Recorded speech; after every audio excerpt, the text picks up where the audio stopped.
Professor ANAND MISHRA is there. Thank you. Thank you so much, sir. It's such a pleasure and honor to join you.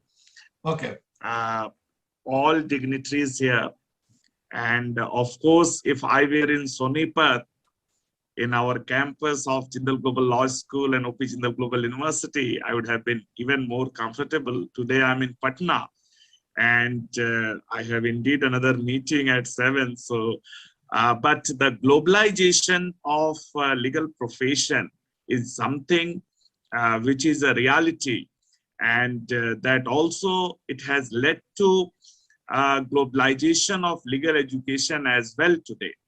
Law, which has traditionally been, and it's an important topic which should be part of such an important conclave, such an important discussion which you are organizing. So all kudos to you for bringing people from almost every sphere of law and judiciary and civil society, and all very senior and experienced people to discuss issues being faced by law and judicial systems.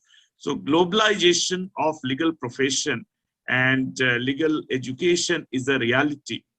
Law, which has traditionally been a single jurisdictional profession, where mostly it has been a domestic practice and also a domestic study. Those who have studied law in India, for example, they studied laws of India, study law of the same country, and they practice law also in the same country. But if we look at last 20, 30 years, law indeed as a profession, as a practice, as an industry, as a sector has become global.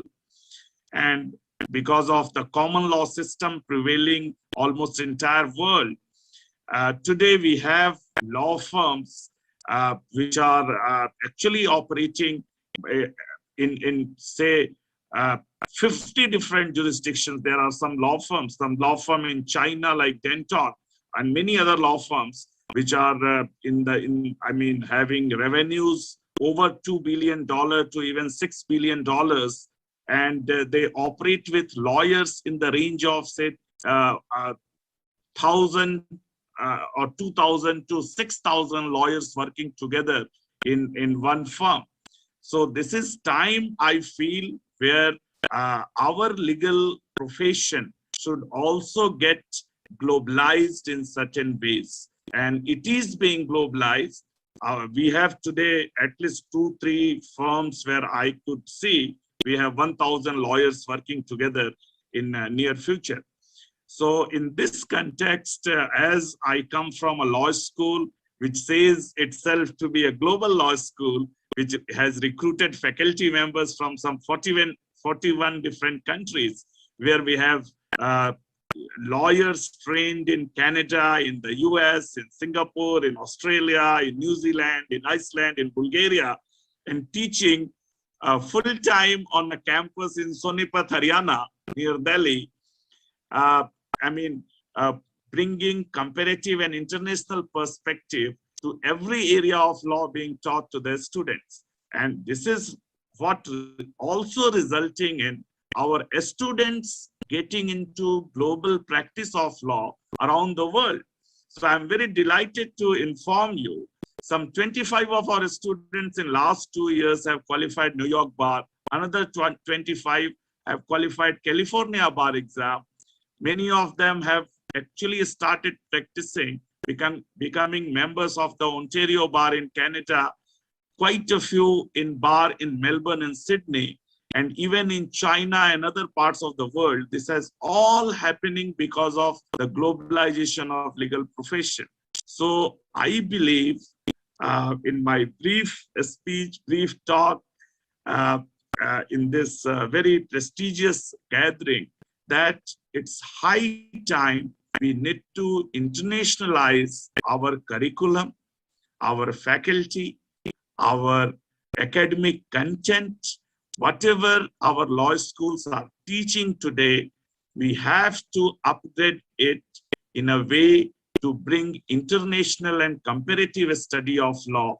And there is a scope particularly in all areas of laws relating to trade, business, commerce, arbitration, a range of areas where the law is truly global.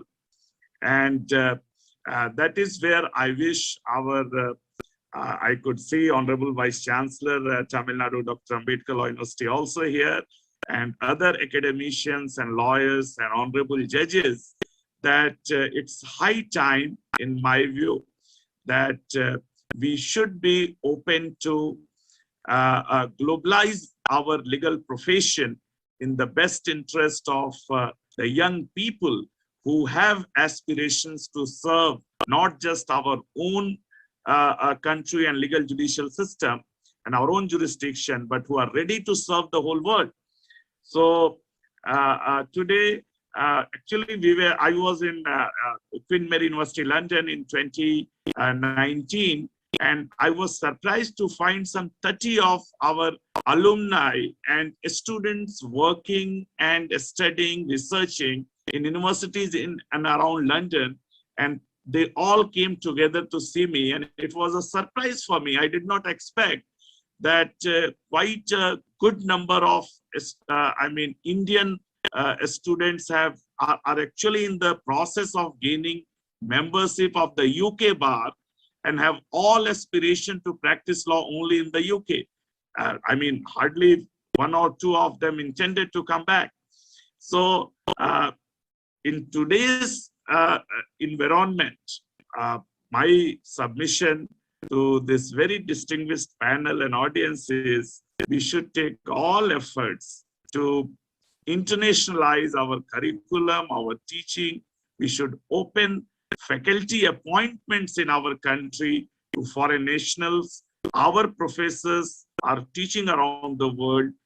The international professors from other jurisdictions should come and teach and train our lawyers, and it should be the international academic collaboration should be the key for further globalizing a legal profession and legal education in our country, and after all, benefiting our students, our young people in a big way. So with these words, thank you so much for inviting me for this very, very important gathering. And I truly appreciate what being a lawyer, this is something what academicians keep on universities, but this is coming from the profession, and I truly appreciate this. So thank you so much for this opportunity, and my regards to all the dignitaries there.